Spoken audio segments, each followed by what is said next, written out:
Druga vrste pa je brezplačni dobro jutro. Dobro jutro se razdeljuje vsak teden v 350 tisoč izvodih v slovenska gospodinstva.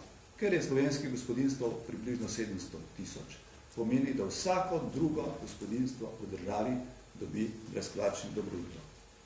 To bi bilo še čisto v redu. Tudi to, da je njegova politična podoba takšna, da je izrazito naklonjena koaliciji, tako rekoč propagandno naklonjena koaliciji in da je novinarsko rečeno to zelo šibek list. Ampak kljub temu pa gre za nekaj drugega. Izvor denarja za ta brezplačnik je nenavadno skrit. Kajti njegov lastnik je avstrijsko podjetje v Gradcu, njegov tukajšnji urejevalec je Slovenec iz Spodnjih Hoč.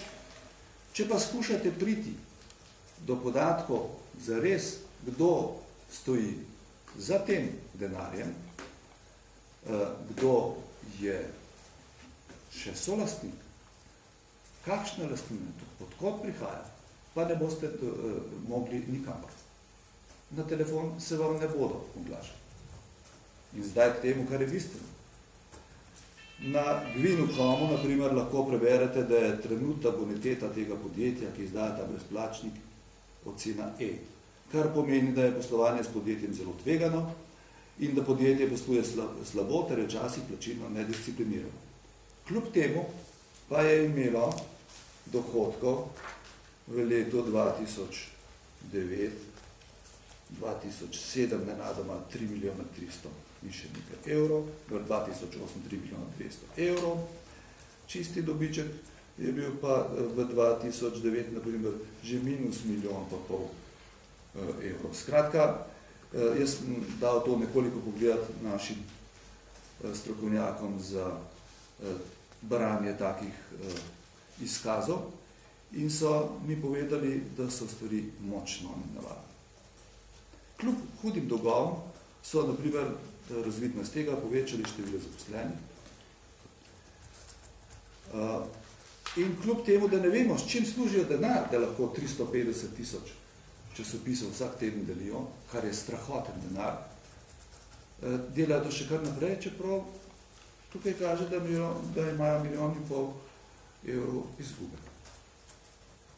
Mi tukaj ne moremo nikamor.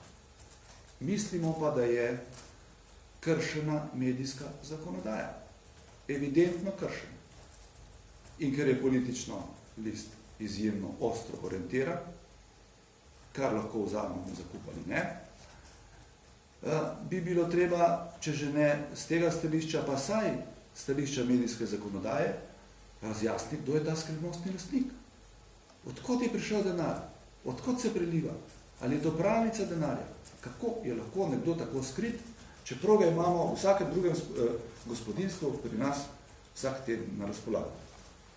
To je velika razlika med žurnalom, ki tudi prihaja. Žurnal je v lasti Stirje, kar je pač močno medijsko podjetje za Avstrijo. To je nekaj povsem drugega. Imajo pač svojo računico, najbolj z obraševalnim prostorom in tako naprej, ampak dobro jutro je skrivnost. Želeli smo razširiti preiskavo tudi na brezplačnik dobro jutro, ker se nam zdi, da je tukaj vse narobe. In ker se nam zdi, da je preiskovalna komisija, ki je ustanovljena s tem namenom, da raziskuje, če je kdo kršil tudi medijsko zakonodajo, kar sem vam prebral na začetku, da bi morala v delo vzeti tudi ta brezplačnik. Ni ga hotela, zato se mi je zdelo, da je komisija pristranska, politično pristranska, da gre za strankarsko nagajanje, morda celo maščevanje zaradi nekaj preiskovalnih komisij, ki jih je ustanovila naša stranka v tem parlamentu letos, in da glede na v nebo vpijoče napake pri brezplačnikih v Sloveniji, bi bilo zelo nesmiselno in brezstransko raziskovati dva minorna brezplačnika, ki sta skupaj šla, mislim, v 8 številkah, skupaj sta imela 8 številk, pred 2 letoma in pol, sta potem klavrno poginila in zdaj srdito raziskujemo lanski sneg in puščamo ogromne predele zelo čudnih financiranj, popolnoma primeru in jih ne želimo preiskati. V taki komisiji se mi ni zdelo potrebno sodelovati, hkrati pa moram povedati, da ji želim uspešno delo. Kaj ti kriterije, ki jo bo postavila za ta dva brezplačnika, bodo morali veljati tudi za naprej. In tukaj se bo odprla Pandorina skrinjica. Imamo 200 brezplačnika. Od tega je marsikateri popolnoma politično pristranski in ustanovljen samo zato, ker je politično pristranski.